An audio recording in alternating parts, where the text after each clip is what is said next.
Qual será a vontade de Deus para a sua vida, pessoal?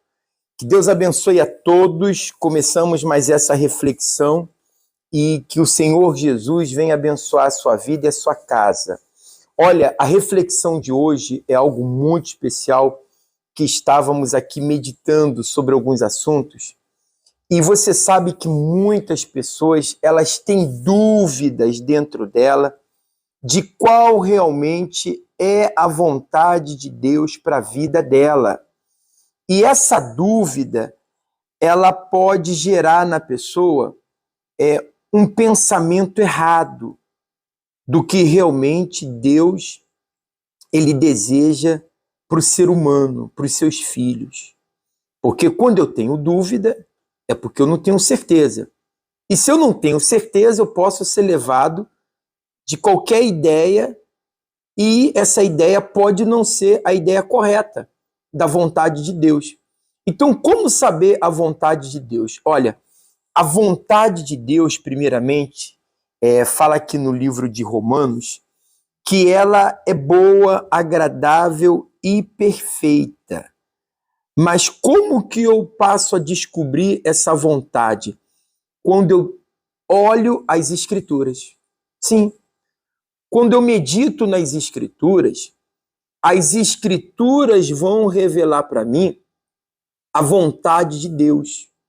E por que que as pessoas têm dúvidas realmente do que Deus quer ou o que Deus não quer?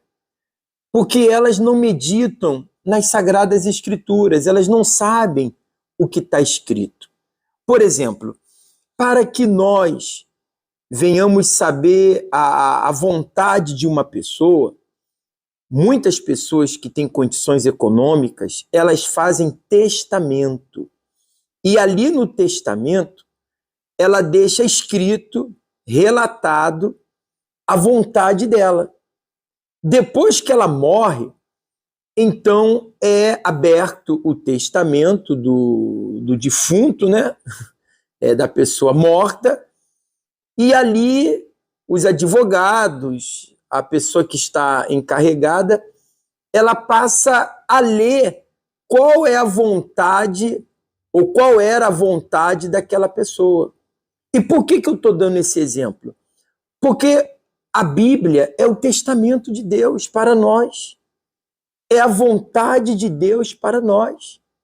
E tudo que o Senhor Jesus fez no passado e faz hoje, representa a vontade dele para o ser humano. Por exemplo, quando o Senhor Jesus multiplicou os pães e os peixes, você se lembra que naquele episódio, o povo estava o dia todo ali na presença dele. E até um dos discípulos falaram assim: Senhor, despede a multidão, porque não tem nada o que comer e já está anoitecendo, para que eles possam ir e comam algo em suas casas. Jesus então falou: dai vós mesmo algo para eles de comer. E um dos discípulos respondeu: mas Senhor, nem se tivéssemos 200 denários daria para comprar de pão para dar para toda essa gente. E Jesus então pediu que se assentassem na relva ali, e apareceu um rapaz que tinha 5 pães e 2 peixes. E um dos discípulos falou: mas o que é isso para tanta gente? O texto sagrado diz que ele sabia o que estava para fazer. Os discípulos não, mas o Senhor Jesus, ele já sabia o que ele estava para fazer. Então, quando ele multiplicou o pão e deu de comer para todo aquele povo que estava ali, o que ele estava manifestando? A vontade dele, que era que ninguém tivesse fome. Porque o que foi que o discípulo veio falar com ele? Senhor, a multidão está aqui todo dia, melhor dispensá-los para que eles voltem para suas casas. E Jesus falou: não, nós vamos dar de comer para eles. Deus quer que você tenha o que comer. Às vezes a pessoa está passando uma situação tão difícil que ela fala assim: eu acho que é Deus que está me provando. Eu acho que é Deus que me tem nessa situação, que ele está permitindo para minha amiga. Não pensa isso não. Aquelas pessoas que estavam ali com Jesus, elas não eram nem convertidas, estavam ali buscando um milagre, uma ajuda dele, e ele fez o milagre da multiplicação para dar-lhes de comer. A vontade de Deus é que o ser humano tenha o que comer.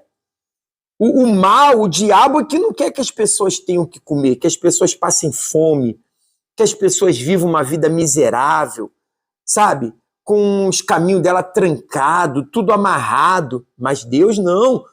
A vontade de Deus é que tenhamos o que comer, que tenhamos o melhor sobre a nossa mesa. A própria palavra diz que é dom de Deus que o homem coma e desfrute do bem do seu trabalho. Então eu não posso pensar que a vontade de Deus, só porque eu estou passando um momento difícil, é que eu não tenha o que comer, que Deus está me provando, não, nada disso. A mesma coisa é a pessoa que está doente. Às vezes a pessoa tem uma enfermidade, está passando um momento difícil na sua saúde, e tem pessoas que botam na mente dela de que Deus está provando ela com aquela doença, que de repente é o momento de Deus, e Deus sabe quando vai curá-la. Não, espera aí, poxa. O Senhor Jesus, ele curou os enfermos. Se ele quisesse que as pessoas fossem doentes, ou se ele estivesse colocando aquela enfermidade na vida dela, ele não teria curado os doentes. Mas aí a pessoa fala, não, mas e Jó? Mas, pessoal, olha só, Jó, Deus deixou como um exemplo de fé, de um homem que suportou muitas coisas, mas foi fiel, não perdeu a fidelidade. Mas não foi Deus que colocou nada em Jó. A Bíblia fala que Deus permitiu que Satanás tocasse em Jó. Quem colocou a doença, quem colocou a miséria, quem colocou aquela destruição na família de Jó, foi o diabo. Pelo contrário, depois que Deus falou, para, agora não, agora você já não vai mais tocar na vida dele, Deus restituiu a ele saúde, prosperidade, filhos que ele perdeu. Deus deu e deu o dobro de tudo quanto ele tinha. Então, como que a vontade de Deus era de uma vida de doença, de miséria, de destruição, de um lar destruído? Não, não e não e não. Mas aí o que nós temos que fazer?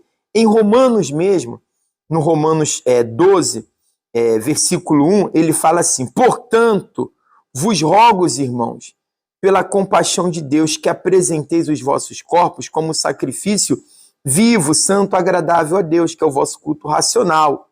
Olha só, Deus quer que a gente tenha um culto racional. Aí ele fala, e não vos conformeis com este mundo, mas transformai-vos pela renovação do vosso entendimento. Desde aquela época passada, os próprios romanos já viviam situações ali em que eles tinham que mudar a mentalidade deles para que eles pudessem experimentar a boa, agradável e perfeita vontade de Deus. Então, tudo muda na minha vida, ou eu começo um processo de mudança, quando eu começo a trazer para minha mente o que realmente é correto, o que realmente Deus quer para a minha vida.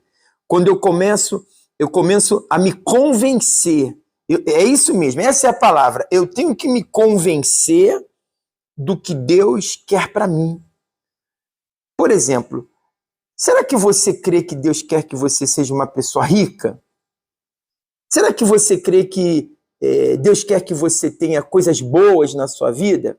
Ah, eu creio, pastor. Então, você pensando dessa forma, você vai lutar para que isso aconteça. Agora, se você pensa que Deus quer você pobre, que Deus quer você vivendo uma vida destruída, uma vida de miséria, de doença, de problemas, eu pergunto, será que você vai lutar por uma vida diferente? E é isso que o mal tem feito. Ele tem agido na vida das pessoas, colocando uma mentalidade errada para que elas vivam uma vida, sabe, distante daquilo que Deus quer para ela.